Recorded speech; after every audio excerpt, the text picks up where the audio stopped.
कर्म फल में जो विश्वास रखता है ना, वो बहुत बड़ा श्रद्धा है। अब दूसरा है कि इच्छित रूप से जो श्रद्धा होती है, जितना भी असंख्य प्राणी है संसार में, उन प्राणियों की भलाई के लिए, कल्याण के लिए मुझे बुद्धता को प्राप्त करना है और मेरे अंदर ज्ञान की प्रगति हो, उसका विकास हो। इस तरह से विचार करके, बम जामने करके, छस को सुन करके, चिंतन करके, मनन करके जब हम गम करते हैं ना, उसकी जो डेवलपमेंट अवस्था जो है, विकसित अवस्था जो है, मन के अंदर जो अनुभूति जो है निरंतर प्रकाश की ओर बढ़ते जा रहा है, उस तरह का जो उन्नति जो है हमारे अंदर हो करके विश्वास करें तो इच्छित वो हो जाता है, आस्था हो जाता है। और तीसरा जो है, जो क्लियर, जो बहुत ही साफ सुथरा हमें जो आस्था चाहिए, क्या है, हमें विश्वास होना चाहिए कि भगवान बुद्ध ने धर्म का रास्ता दिखाया था, इसीलिए भगवान बुद्ध जो है तोम्पा है, तोम्पा संजय चौंदे है, शास्त्र भगवान बुद्ध है, रास्ते दिखाने वाला, गाइडेंस है हमारे, रास्ता को दिखाने वाला। रास्ता दिखाने वाला दो तरह का होता है, एक संसार के रास्ता को दिखाता है, जाओ नीचे जाओ और डूब मरो, और दूसरा ज्ञान का रास्ता दिखाते हैं, ऊपर चढ़ो और ज्ञान की उन्नति करके जो है संसार की दुख रूपी सागर से तर जाओ। जो संसार की दुख रूपी सागर से तर जाओ कह करके जो ज्ञान का रास्ता दिखाते हैं ना, वो कौन थे? भगवान बुद्ध थे। भगवान बुद्ध को क्या कहते हैं? तोम्पा के रूप में, शास्त्रा के रूप में विश्वास होना चाहिए, गाइडेंस के रूप में, रास्ता दिखाने वाले धर्म का ऐसा विश्वास होना चाहिए। और जो धर्म जो है वो जो है रास्ता के रूप में हमें अपनाना चाहिए। जब तक हम अपने आप को धर्म के रास्ते में नहीं डालेंगे तो धर्म का प्रगति होगा ही नहीं। और जो गेंदुन जो है, संघ जो है, जिसे कहते हैं संघ, गेंदुन बोलते हैं ना, संघ जो है हमारे को मदद करने वाले, रास्ता को दिखाने वाले।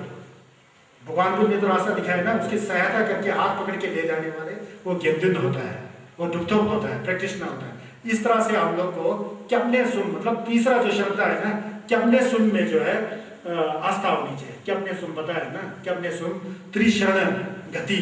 त्रिशरण गति क्या है? बुद्ध, धर्म और संघ। बुद्धम शरणम गच्छामि, धम्मम शरणम गच्छामि, संघम शरणम गच्छामि। संगेला क्या सुचियो, छेला क्या सुचियो, गेंदिला क्या सुचियो। भगवान बुद्ध आप जैसे धर्म के रास्ता दिखाने वाले आज तक कोई नहीं है, इसलिए मैं आपकी शरण में जाता हूँ। आपने जो धर्म बताया वो बुद्धि कपोल की धर्म नहीं है। आप स्वयं उस रास्ते पर चले, जैसे जैसे आपको अनुभव हुआ, जैसे जैसे आपने धर्म के रास्ते को जाना, यमलेन से, गम से, साधना से जाना, उस रास्ते को छेड़ते थे। मैं आपके द्वारा बताए हुए रास्ते पर चलने का प्रण लेता हूँ। छेला क्या सोचियो, गेंदिला क्या सोचियो, जो ऑलरेडी जो अभी रास्ते पर जा ही रहे हैं, बासता अभी जा ही रहे हैं, तो उन दुक्थप, चाहे दुक्थप हो या जावा हो या जो भी हो, जो सही में यमलन करते हैं, धर्म का साधना करते हैं, उनके शरण में जाता हूँ, क्योंकि मैं तो नया हूँ, वो मुझे सहायता करेंगे जाने के लिए और रास्ता को क्लियर करेंगे, इसलिए मैं आपके शरण में जाता हूँ। तो इस तरह से तत्पा होना चाहिए, है ना। इसलिए कहा कि तत्पा में पे मिनमला करपे चुना मिजुंगशिन सबुन में सिपाला युगु मोपोजिशन बोलते हैं।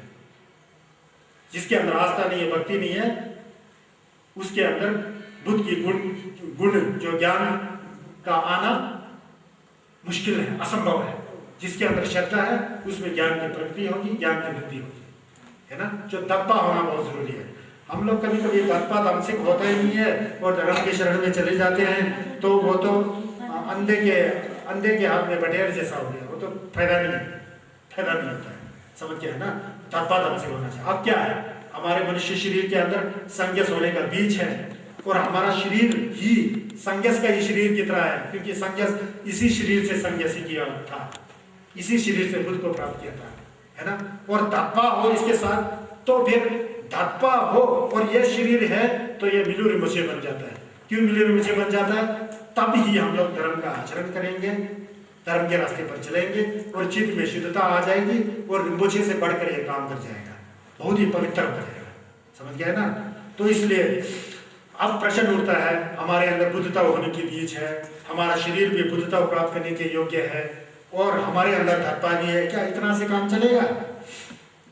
तो कहते हैं कि इतना से काम नहीं चलता है, एक योग्य गुरु का होना आवश्यक है, क्योंकि गुरु नहीं हो तो भगवान बुद्ध तो आपके समक्ष है ही नहीं है। एक सुयोग्य गुरु होना चाहिए जो बौद्ध धर्म का अध्ययन किया हो, अध्ययनी नहीं है, बौद्ध धर्म को सुन करके श्रुति ज्ञान से, चिंतन ज्ञान से और प्रज्ञा ज्ञान के, है ना, सुन करके, चिंतन करके, मनन करके, जिसके अंदर न्यामलेन का कुछ अनुभव है, हो अनुभव हो, न्यामलेन सही में किया हो, और जो जो धर्म के बारे में बताता हो, ये कोरा जो है यूनिवर्सिटी वगैरह, विश्वविद्यालय वगैरह में, कॉलेज वगैरह लेक्चरर होते हैं ना, उस तरह का ना हो, मन से जो धर्म का प्रवचन कर सकता हो, क्योंकि उसमें अनुभव हो जाता तो सहज रूप से प्रवचन खुद ही आ जाता है। तो इस तरह का गुरु का होना बहुत जरूरी होता है, क्योंकि गुरु के द्वारा ही ज्ञान की प्राप्ति होती है। गुरु की बड़ा मानता होती है। गुरु नहीं है तो आप कैसे समझेंगे जी बौद्ध धर्म? समझेंगे नहीं, समझे ना। दुर्भाग्य ये है कि हमारे किन्नौर जैसे क्षेत्रों में बौद्ध धर्म के अवलंबी होते हुए भी धर्म को अच्छी तरह नहीं समझ सके। तो लोग समझते हैं तो बड़ा विचित्र विडंबना है। और किन्नौर में हम लोग कभी जाते हैं, हमारे को समय नहीं मिलता है। मैं जंगली काम बुद्धता को प्राप्त करने के योग्य है और हमारे अंदर धत्पानी है, क्या इतना से काम चलेगा? तो कहते हैं कि इतना से काम नहीं चलता है। एक योग्य गुरु का होना आवश्यक है, क्योंकि गुरु नहीं हो तो भगवान बुद्ध तो आपके समक्ष है ही नहीं है।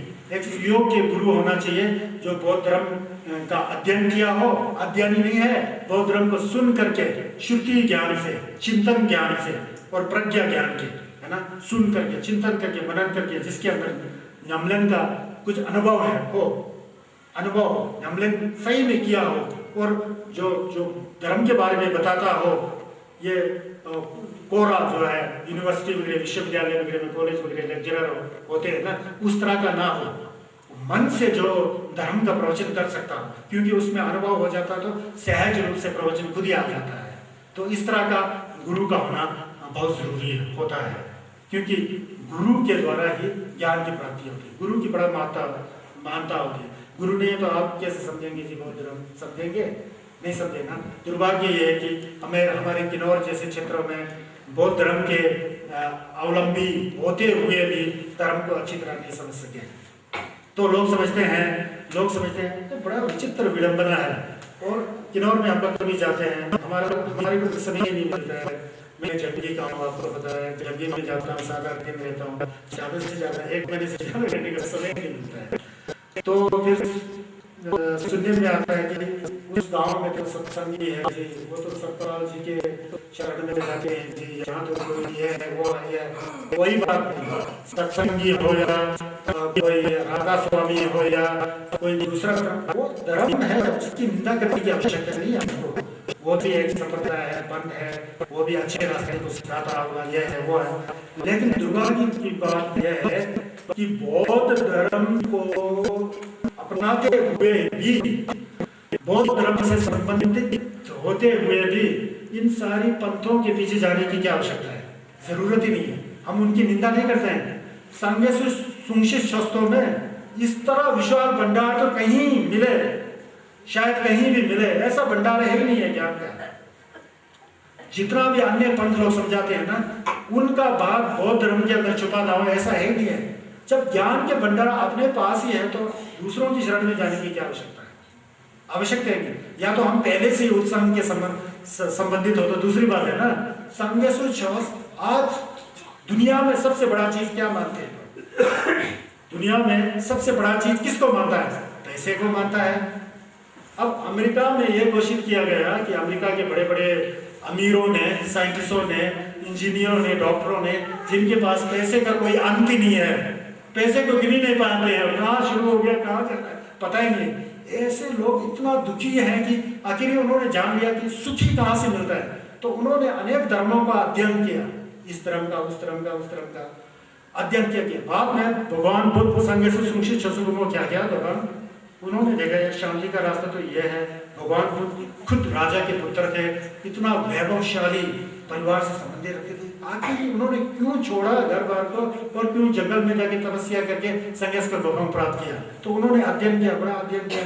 फिर उन्होंने भी जैसा ही बुद्ध ने बताया है ना, जैसे हम लोग सीख रहे हैं, उस तरह के रास्ते को उन्होंने सुना किसी योग्य गुरु से, फिर उसका चिंतन किया, मनन किया, तो उन्होंने देखा हाँ यार इसमें तो बड़ा सुख है। जो सुख पैसे में है, इस सुख से क्या उसका तुलना किया जाए।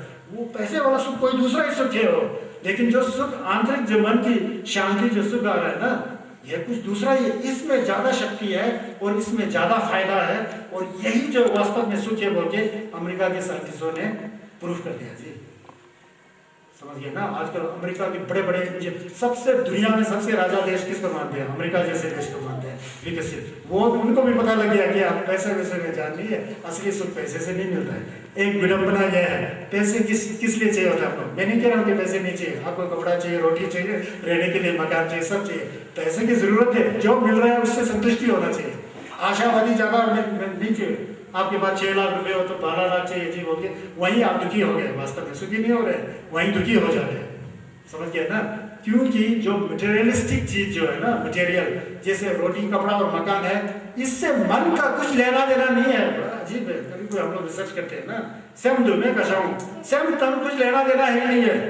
सेम तो नंगा है, नंगा आया था नंगा ही चला जाता है। सेम जो है ना, उसका शरीर ही नहीं है। हमारा मन जो है ना, हमारा मन का शरीर है नहीं है। क्या मन सफेद है, काला है, क्या है, हरा है, पीला है? उसका ना रंग है ना रूप है, कुछ भी नहीं है। और जितना भी गलत काम करने वाला ना, ये सेम है। वो सेम सोच रहा है यार मैं शरीर हूं। सेम क्या सोच के बैठा है? मैं शरीर हूं। जब शरीर और सेम दोनों बिल्कुल अलग चीज है। अगर शरीर और सेम एक होता है तो जब आदमी गुजर जाते हैं ना, सेम भी तो गुजर जाना चाहिए ना। सेम तो वहां बना रहता है दूसरा शरीर लेने के लिए अपने कर्म के अनुसार। वो शरीर खत्म हो गया होता है मरने के बाद, है ना। ये शरीर जो है ना, जितना भी टेंशन है ना ये संसार में, शरीर का टेंशन है, मन का टेंशन नहीं है। आप लोग ख्याल कीजिए ना, आपको खाना किस लिए चाहिए? इस शरीर को बनाए रखने के लिए चाहिए। कपड़ा किस लिए चाहिए? इस शरीर को ढकने के लिए चाहिए। पानी किस लिए चाहिए? इस शरीर के लिए चाहिए। सेम को क्या चाहिए? सेम तो हवा की तरह है, बिजली की तरह है। बिजली दिखाई देती है क्या? बिजली दिखाई देती है, दिखाई दे देता है, लेकिन बिजली का प्रभाव दिखाई देता है। बिजली को मशीन में डाल देंगे तो मशीन गुड़ करके चल जाएगा। बिजली को बल्ब में डाल देंगे तो लाइट दे देगा।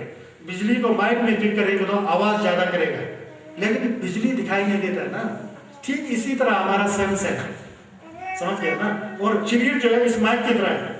अब इस माइक में बिजली जुड़ गया ना, ये काम कर रहा है, आवाज कर रहा है। वो सेम जो है हमारे शरीर से जुड़ गया ना, फिर आंख से देख रहा है जी, कान से सुन रहा है जी, है ना, नाक से सूंघ रहा है जी, क्या कहते हैं, जीवा से स्वाद ले रहा है जी। जो झंझट जड़ जो कशाऊ ध्यान दो, समझ गया ना। हमारा जो शरीर है ना, ये झंझट का जड़ है, लेकिन इसके लिए हम लोग बहुत ज्यादा सोचते हैं। अरे यार आदमी ज्यादा से ज्यादा जिए तो 100 साल जिएगा। 100 साल के बाद तो ये शरीर का तो गोविंदा है नमो नमः हो जाता है ना, ये तो खत्म हो जाता है। तो जो पैसा हमने जमा करके रखा है बहुत लंबा चौड़ा, वो किसके लिए है? बड़ा अजीब होता है। कभी कोई कमाते आप हैं, आप इतना कंजूस करके बैठते हैं जिंदगी भर, खुद भी नहीं खाते हैं, ना कहीं पुण्य किया, ना खुद ही खाया, कुछ नहीं है, मर जाते हैं फालतू। मरते समय आपका टेंशन हो जाता है मेरा पैसा, उसको मरने की चिंता नहीं है, पैसे की चिंता बना रहता है, जो कि दूसरा स्टेज में बड़ा दुर्भाग्य होता है। डायरेक्ट नरक में चला जाता है या तो चिराग में चला जाता है उस दर्शन से। ऐसा हम लोग कार्य करते हैं। ये क्या है? संसार की अवस्था है। इतना हम लोग गलत फहमी में चले जाते हैं। शरीर तो एक मशीन की तरह है, कंप्यूटर की तरह है, मशीन की तरह है। जब तक ये मशीन चले चले, ये तो घिसना ही है, एक दिन खत्म होना ही है। लेकिन जो मन है ना हमारा, वो मन मरता नहीं है जी। वही मन कर्म जो हम लोग ले गिरने बोलते हैं ना, वही मन जो है कर्म का आधार है। उस मन में जैसा जैसा कर्म किया ना, हम जब मरते हैं ना, हमारा गति उस मन का कर्म के द्वारा ही कनेक्शन हो जाता है। अगर हमने पुण्य किया है दोबारा इस मनुष्य शरीर को लेने के लिए, तो कोई नहीं रोक सकता, आप मनुष्य ही होना है आपको। लेकिन आपने कर्म ही ऐसा किया है कि आप नलवा में, नरक में गिर जाए, प्रेतात्मा में जाए, तो उसे भी कोई नहीं रोक सकता, वहां आपको जाना ही पड़ेगा। समझ गए ना।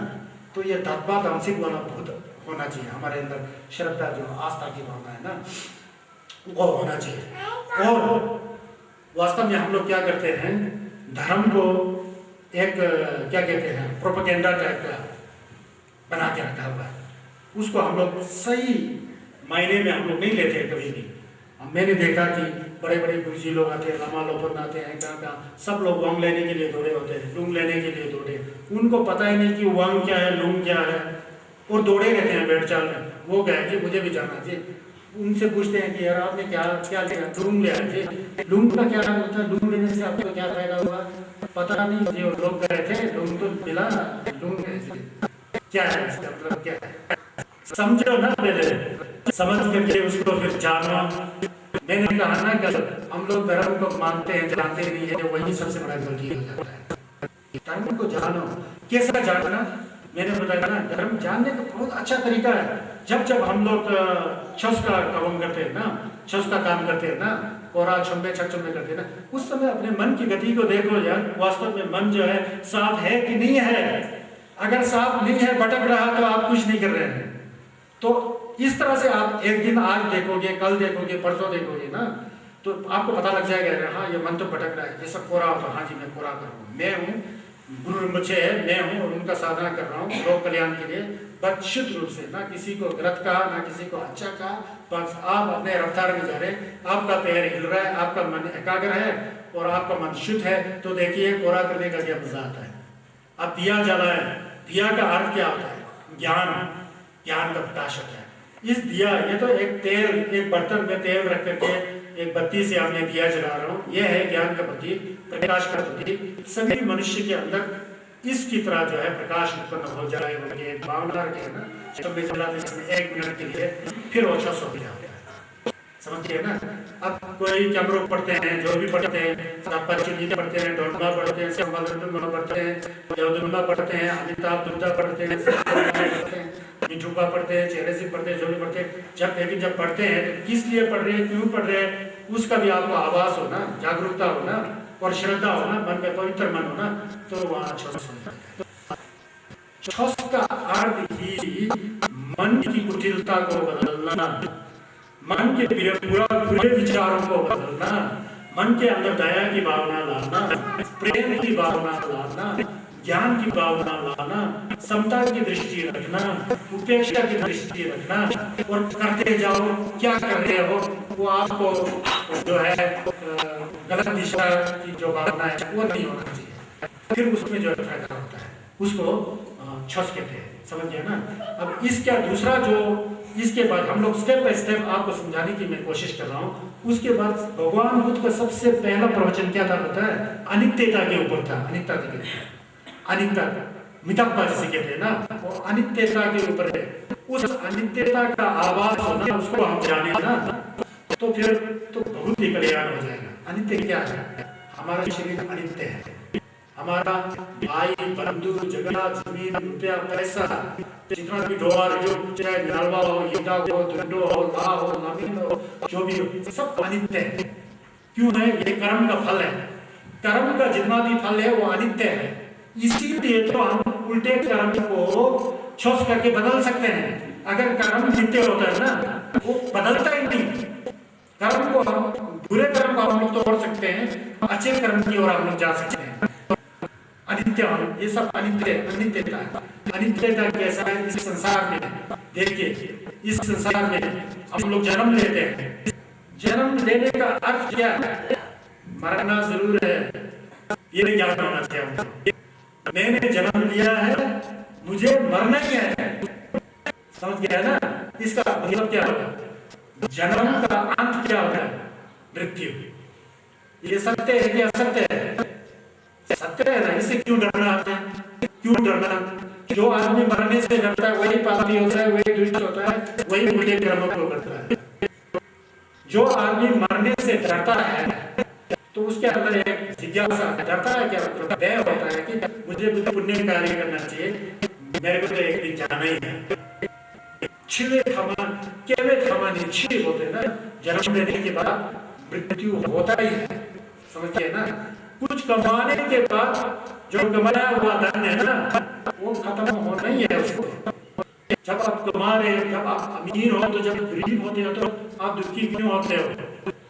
जब आप बहुत अमीर थे तो पहले जन्म का कुछ कर्म किया होगा अमीर होने का, इसलिए अमीर हो गए, और उस अमीरता को बने रहने का कुछ उसका सीमा होता है। 1 महीना, 2 महीना, 5 साल, 6 साल, 10 साल, 20 साल तक आपका पुण्य कर्म किया होता है। इतना तक रहने के बाद वहां पुण्य कर्म की क्षमता खत्म हो जाती है तो आपको गरीब होना पड़ता है। उसको जानो या मेरे कर्म का फल है तो आप दुखी होंगे नहीं। यह अमीर गरीब के संसार का नियम है। जो पुराने जमाने में बहुत अमीर थे तो आप गरीब हो गया। हमारे किन्नौर में देखिए हर एक गांव में एक एक खानदान होता था। आजकल का पोजीशन और उस पोजीशन से तुलना कीजिए, वो तो होना ही है। क्यों होना है? क्योंकि परिवर्तनशील है, अनित्य है, अल्लाह का नियम है, कुदरत का नियम है, विश्व का विधान है, कुदरत का कानून है। इसको कोई मिटा सकता है? मेरे कहने का मतलब है जो हमने कमाया है उसको एक दिन होना ही है। जो हमने निर्माण किया है, बड़े बड़े बिल्डिंग, बड़े बड़े फैक्ट्रियां, एक दिन उसको गिरना ही है, क्योंकि वो नित्य नहीं है, अनित्य है। समझ गए ना? केवल हमारी शील होता है, सिर्फ हमारी ज्ञान होता है। जब हम लोग मिल रहे हैं ना, हम लोग सब मिल रहे हैं यहाँ बोधिचित्ता फाउंडेशन यूनिवर्सल में केम्पो रमेश देवी के संस्था में हम लोग सब मिल रहे हैं। आप लोग सुन रहे हैं, मैं बोल रहा हूँ, क्या हमेशा मेरे को सुनेंगे? 100 साल तक सुनते रहोगे मेरे से? नहीं। आपका जीवन कितना है क्या पता? मैं आज सो जाऊँ, रात को सुबह में उठूँ या ना उठूँ, कोई निश्चितता है? नहीं है ना? यही मितब्बा है। इसको जानना चाहिए, इसको जानना चाहिए। समझ गया ना? जो कुछ कमाया उसको खोना ही है, जो कुछ बनाया उसको गिरना ही है। जब हम लोग मिलते हैं ना, मिलन होता है ना, एक दिन जुदाई होना ही है। पहले टेम्परेरी रूप से जुदाई होगा, जब हम लोग मर जाएंगे ना, तो मर गया कि जुदाई कहाँ गया क्या नहीं गया पता ही नहीं लगता है। अगर आप यमलेन पर चस्पा है तो एक दूसरा आराम होता है, उसको कहते हैं ज्ञान चक्षु बोलते हैं, मोनिशे बोलते हैं। इस आंख से सिर्फ दो ही चीज दिखाई देता है, या तो रंग दिखाई देगा या तो शेप दिखाई देगा। ये गोल है जी, ये चपटा है जी, ये 4 कोने वाला है जी, ये पीला है जी, ये दो ही चीज दिखाई देता है, रंग और आकार ही दिखाई देता है, बाकी कुछ नहीं दिखाई देता है। लेकिन जो हम लोग यमलेन करके साधना करके जो ज्ञान की आंख जब खुल जाता है ना, आप क्या सोच रहे हैं वो भी पता लग जाता है, आपके पीछे क्या हो रहा है सब पता लग जाता है। उसका एक अनंत चक्षु एक शक्ति होती है, उसको दिव्य चक्षु बोलते हैं, उससे सब वंशे आ जाता है, वो दूसरी चीज है। समझ गए ना? वो ज्ञान की चक्षु है। हमारा ये चक्षु तो इसको अगर यूज करना नहीं है ना, झगड़े का जड़ यही आंख है। समझ गए ना? यही आंख है, यही कान है, यही मुंह है, ये बहुत झगड़े का जड़ यही है। इसको सिर्फ यूज करना आना चाहिए। जितना जितना आप धर्म को समझेंगे ना, उतना उतना इसका संधा बनाए रखेंगे तो ये आपको अच्छा रास्ता दिखाएगा। अगर इसी के पीछे जाए, यहाँ नहीं देखे ना, तो ये तो गलत दिशा की ओर ले जाएगा। कहेंगे चोरी किससे कराता है? इससे कराता है। किसी का बहुत अच्छा सामान देख लिया, गले में लटका हुआ जी चंद्रहार हीरा का, इसको मैं कैसे उड़ाऊं, मन ने सोच लिया, आंख ने देख लिया, मन ने सोच लिया, तो उसके पीछे पड़ा रहेगा। एक दिन बेचारे का या तो गला कट जाएगा या तो कुछ हो जाएगा। यही आंख जो है ना, बहुत बुरी चीज है। आंख देखता है और यही उकसाता है कि इसको हड़प लो जी, झड़प लो जी। लेकिन इसको 5 इंद्रिय कहते हैं ना, इसको प्रयोग करने का उपाय जो है भगवान ने सिखाया है। ये स्टेप बाय स्टेप मैं सिखाऊंगा। आज मैं क्या कहते हैं, कुछ दूसरा ही बताना चाहता था, लेकिन मेरे सहजता से भी दूसरा ही निकल रहा है। लेकिन जो भी निकल रहा है आपको फायदा होना चाहिए, फिर ये धर्म में जो निरंतरता बढ़ जाएगा ना, ऐसा है। छस का नमलैन दोबारा एक संक्षेप में बताऊंगा क्योंकि टाइम हो रहा है। हमारा शरीर जो है बहुत पवित्र है, पुण्य है। यह शरीर जो बहुत दुर्लभ है। आचार्य शांति देव जी ने कहा था, जल से शिवाला को सुना आपने? जल से शिवाला बोल के चंजू बोल के लिखे हुए 1000 श्लोक भगवान बुद्ध के चेले थे 6वीं शताब्दी में। उन्होंने लिखा है कि तालजोर देनी ने प्रश्न का के भी तो थोड़ा जेबाला कालते देला फनपा मधु ना छिन यंगा जरवा गाला जुग बोला है। ये तलवा जे जरवा जो हमारा जो मनुष्य शरीर जो है ना, जिसमें बुद्धता बनने की क्षमता है, जो भगवान बुद्ध का आधार है ना, ये बहुत ही दुर्लभ है। बोलता है बड़ा मुश्किल से पूरा जन्म में हम लोग ने सेवा का कार्य किया होगा, उसके फलस्वरूप हमारे को ये शरीर मिला बोलता है। अगर इस शरीर का उपयोग ठीक ढंग से नहीं किया जाए, इसका दुरुपयोग किया जाए पाप कर्म में ना, दोबारा ये शरीर मिलने वाला नहीं है। कहते हैं ध्यान देना। तो ये कहते हैं क्षण संपत्ति सुदुर्लभ प्रतिलभता पुरुषार्थ साधनी यदि अत्र न विचारयन्ते पुनः समागमा कुता। यही जो संस्कृत में ये कहा गया है, पुनः समागमा कुता, दोबारा इस तरह का शरीर कहाँ मिलेगा? नहीं मिला। इसके ऊपर विचार करना चाहिए होता है। ये सुदुर्लभ होता है, बहुत ही दुर्लभ शरीर होता है। तो ये इस शरीर का उपयोग करना सीखना चाहिए। इसी शरीर से बुद्ध हुए थे, इसी शरीर से सभी देवी जो खंडोमा लोग हुए थे, योगिनी लोग हुए थे, इसी शरीर से हुए थे। समझ गए ना? तो हमारे अंदर बुद्ध बनने की क्षमता है, बीज है, इसको हमारे पास मनुष्य शरीर है, सब कारण हमारे पास जुड़ा हुआ है। और हमारे अंदर क्या लाने की आवश्यकता है? धप्पा लाने की आवश्यकता है, आस्था, भक्ति और श्रद्धा, धर्म के प्रति जिज्ञासु लेने की आवश्यकता है। आपके अंदर जिज्ञासु है, श्रद्धा है, आस्था है, तो गुरु जो बात करता है उसको आप अच्छी तरह से सुनोगे, क्योंकि आपके अंदर आस्था है, धप्पा है। फिर उसका चिंतन करेंगे, फिर बम जमलेन का पाठ जो होगा वो किया जाएगा, तो चित्त की प्रगति हो जाएगा। प्रकाश रूप जो ज्ञान है ना, उसका जो विकास हो गया। जैसे प्रथम चंद्रमा, छोटा सा प्रकाश होता है ना, अपने चित्त को चंद्रमा की तरह बढ़ाना चाहिए। सेपा तांबोला चंद्रमा थोड़ा सा होता है, प्रथम शुद्धि, दूसरा शुद्धि। पूर्णिमा में क्या होता है? साक्षात इतना गोल प्रकाश जो लोगों को शीतलता प्रदान करता है, जो लोगों में ऊर्जा प्रदान करता है, उस तरह से हमारे मन को बनाना है। यही बुद्ध की उद्देश्य है, समझिए ना।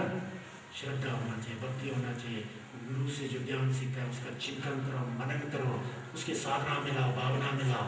फिर अनित्यता का बोध होना चाहिए कि ये संसार जो है पूरा ड्रामाबाजी है, इसको जानना चाहिए। ये पूरा ड्रामा की तरह है, सपना की तरह है, ये सब माया की तरह है। जैसा जादूगर रुमाल को हिला करके कबूतर वगैरह उठाता है ना, ये हमारा कर्म का रुमाल उड़ाते हुए हम लोग यहाँ उड़ रहे हैं। सब हम समझते हैं यार कभी नहीं मरेंगे, और खूब कमाना है पैसा। आदमी 80 साल का हो जाता है, 90 साल का हो जाता है, उसने कभी धर्म की बात सुना नहीं होता है। धर्म का मतलब क्या है? हकीकत की बात, सत्यता की बात को कभी सुना नहीं। वो समझता है और भी मुझे कमाना है, और भी मुझे कमाना है। 90 साल का हो गया श्रीमान जी, कल गया परसों का दिन है, और भी क्या सोच रहे हो? संसार में क्या रखा है? और भी ऐसा सोचते रहो, दूसरा गति आपका क्या होगा? कुछ न कुछ पुण्य का कार्य करना चाहिए। घर गृहस्थ के लोग धर्म कर सकते हैं। धर्म का मतलब ये नहीं है कि कोई लाल चोला डाले, पीला चोला डाले, कोई सिर मुड़वा दे, कोई सिर का बाल लंबा रखे। ये तो एक वेशभूषा है, बहुत स्थूल चीज है। धर्म तो डायरेक्ट आपके मन से संबंधित है, चित्त से संबंधित है। मन को सुधारना सीखो, इसकी शुद्धता को देखो, पवित्रता को देखो। एक बार मन को सुधार करके देखो, मन को ऐसा जागरूक करो कि जैसा साफ सुथरा पानी की तरह। और देखो आपके अंदर क्या फीलिंग हो रहा है, क्या वेदनाएं आ रही है, क्या स्वभाव आ रहा है, क्या अनुभव हो रहा है।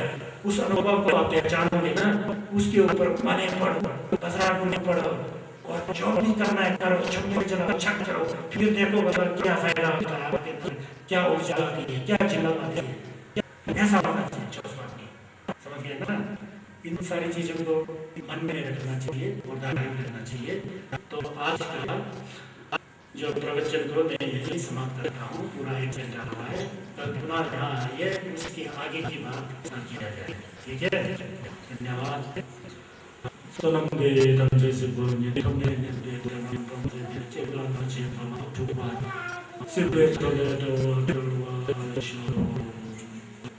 जो संचोर बोझे मजे पाना चे जर्जे वाला पाना पड़े होंगे गुंडो नशो।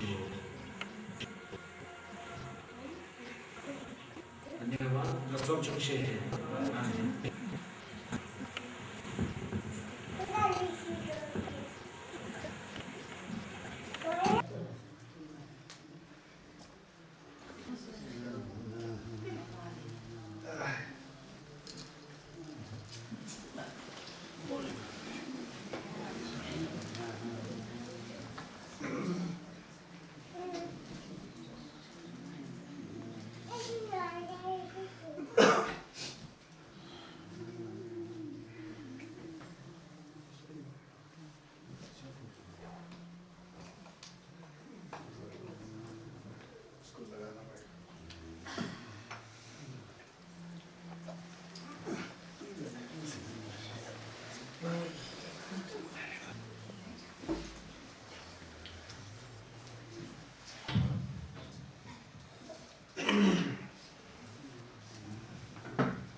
आज ये प्रवचन का हमारा चौथा दिन है।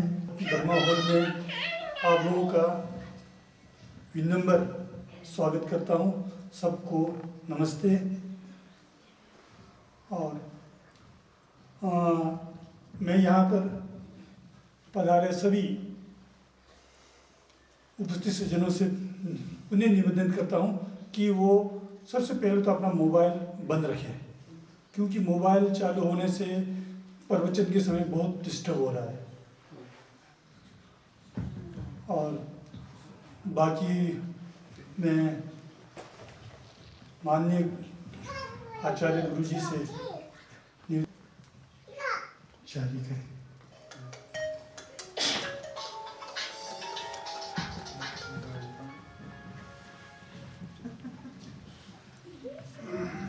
Dagi chan sa palden sa la ma rimboche dagi jewro ben ne de jo kadin chembe go ne jezum de kusum tu je me do chal do so yongden sangje kun da nyam na ya kadin sangje kun ne la pe sa ve la me sha la gi chan sa ne lok ju la to ba sim je lo namo buddhaya namo dharmaya namo sanghaya।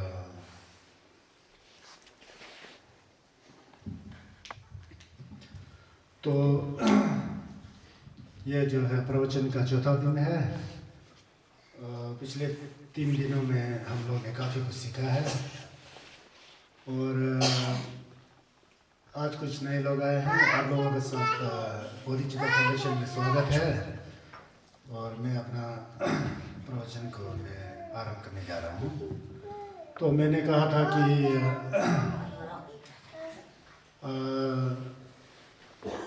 हम लोग नामपा संघ सभा से जुड़े हुए हैं। हम लोग बौद्ध धर्मावलंबी हैं। हम लोग छोस करने को सोच रहे हैं, क्योंकि हम सबको पता है कि हमारा ज़िंदगी जो है अनित्य है, परिवर्तनशील है। ये एक फटते हुए गुब्बारे की तरह है, पानी की बुलबुले की तरह है, सपना की तरह है। घास के ऊपर जो ओस बिंदु नहीं होते, जैसे छूते नीचे गिर